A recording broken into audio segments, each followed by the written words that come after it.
Hey guys, Smurf back here, wishing you all a happy holidays. Just a quick little video for you today talking about an Overlord classic deck I've been playing with the new plots from ATP 7. I think the plots were a nice addition to give Overlord some new life, and the deck has performed pretty well. The list I have to talk about today is an updated version after what I've been playing. I realized I had made some errors in deck building, but those are things that happen with new cards, but this is the updated build with the errors fixed.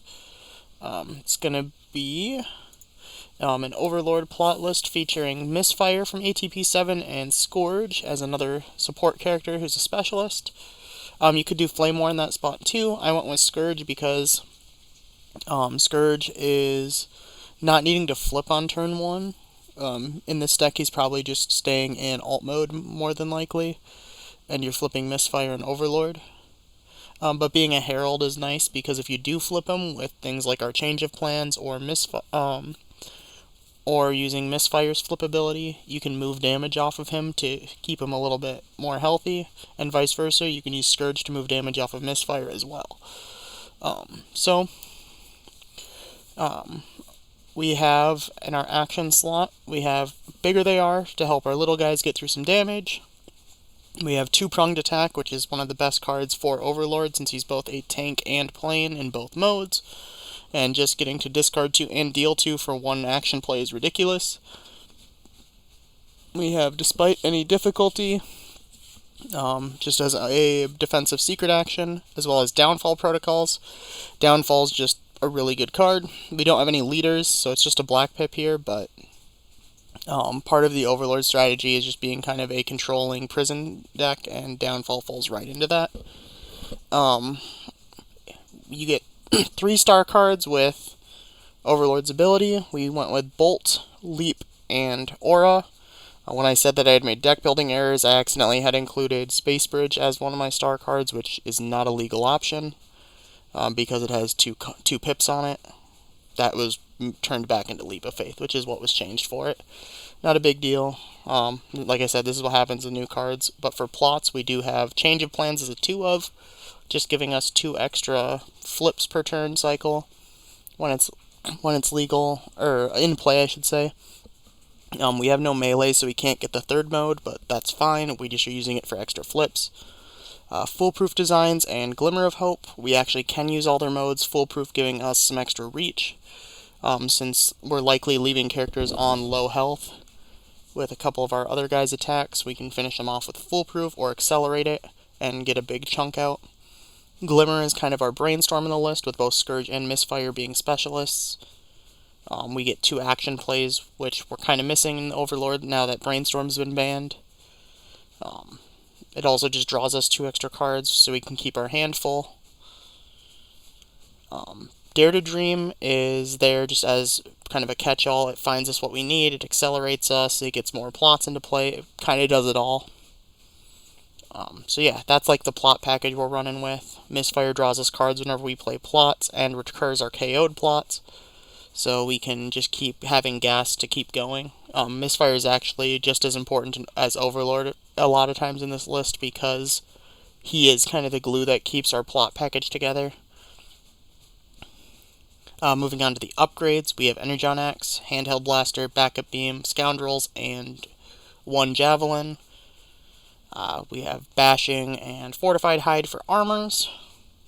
Fortified Hide being another accelerant for our plots, or just shooting an enemy for 1. Versatile in that way. Utilities, we have the Energy Pack and the Aura to give us more health. Processor draws us more cards. Reflector Cell, more removal. And Core protects us from direct damage. The Backup Beam kind of looks weird in a blue deck, but it's there because we want to try to hit our star cards on attack with Overlord, and it's just another way to get bold. A lot of times you'll switch it with a damaging weapon when you're actually trying to push damage, but the Bold 2 is nice on top of his innate Bold 1 when you're trying to dig deeper for that star card. So yeah, that's kind of just the core of the list. It's pretty straightforward. It's a stock Overlord list for the most part, just making room for the plot package and due to recent bannings of Brainstorm, things like that. You've got the room there. You just play a little bit less secrets, a little bit less innate card draw because of Misfire. And yeah, you just kind of get this really good control deck that we haven't seen a lot of big guy decks with, and I think Overlord's kind of well positioned with minicons being legal in the format. They're little 3-star characters that when they die, they just keep growing your Overlord. The direct damage in this list lets you pick up KOs to grow your Overlord to finish the game. And yeah, you just kind of get this really good controlling shell that's going to scale. As you notice, there's no sideboard made for this yet.